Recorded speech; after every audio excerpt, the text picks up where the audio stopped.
आई आज मशरूम बनवते का? हो, आज मशरूमची भाजी बनवते. पहिलं कापून घेते. हां 4 तुकडे करायचे, मोठा असतील ना. हां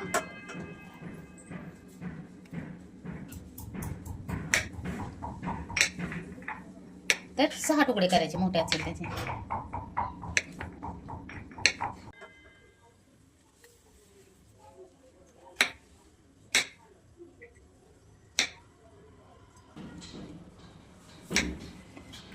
आपलं मशरूम कट करून झालं. आपण याला तळून घेऊयात. आता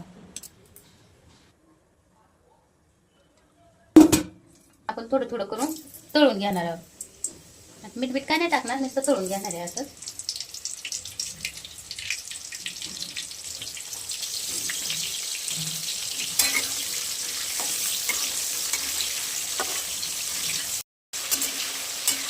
आपण हे काढून घेऊयात बाजूला.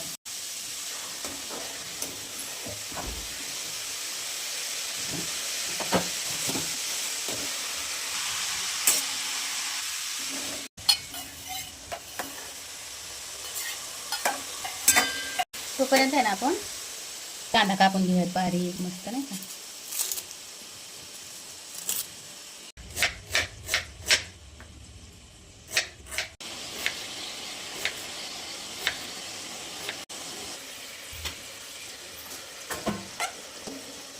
पण पूर्ण नाही शिजू द्यायचं त्याला. आपण असं थोडंसं कच्चंच ठेवायचं, म्हणजे मसाल्यात पण शिजलं पाहिजे ते.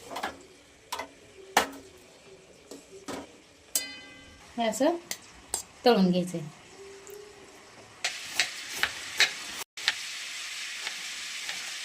आपण खडा मसाला थोडासा फोडणीला टाकून घेऊयात, नाही का. ही चक्री फूल, दालचिनी, 2 मिऱ्या आणि 4 लवंगा घेतल्या आणि 2 तेजपत्ता घेतला. हे फोडणी देऊयात.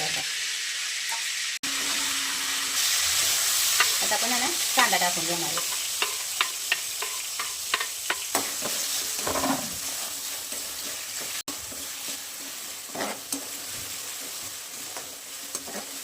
ते ना आपण मिरी पावडर टाकायला लागलो, नाही का.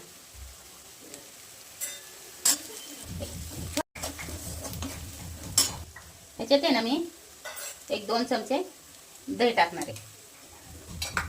टाकले मी, नाही का, ह्याच्यात 2 चमचे दही.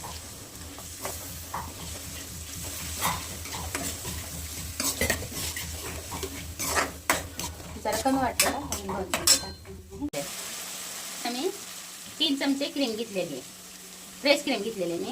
ही पण टाकून घेऊयात आपण ह्याच्यात.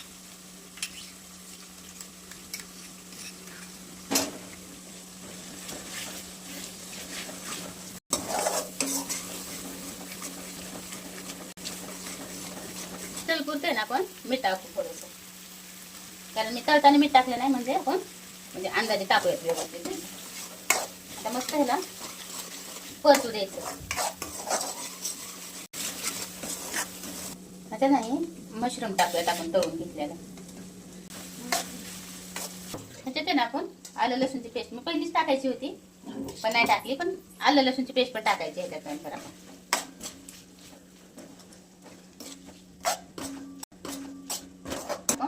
एक 10 मिनिटं झाकून ठेवूयात आपण अशी भाजी.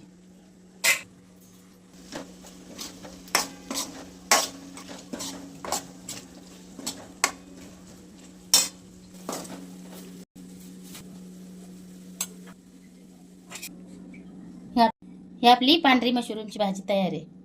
कारण आपण ह्याच्यात मसाले टाकलेले नाहीत, फक्त मिरी पावडर टाकली ना तर तिखटपणाची चव येते. त्याच्यामुळे मसाला नाही टाकायचा, नुसती मिरी पावडर टाकायची.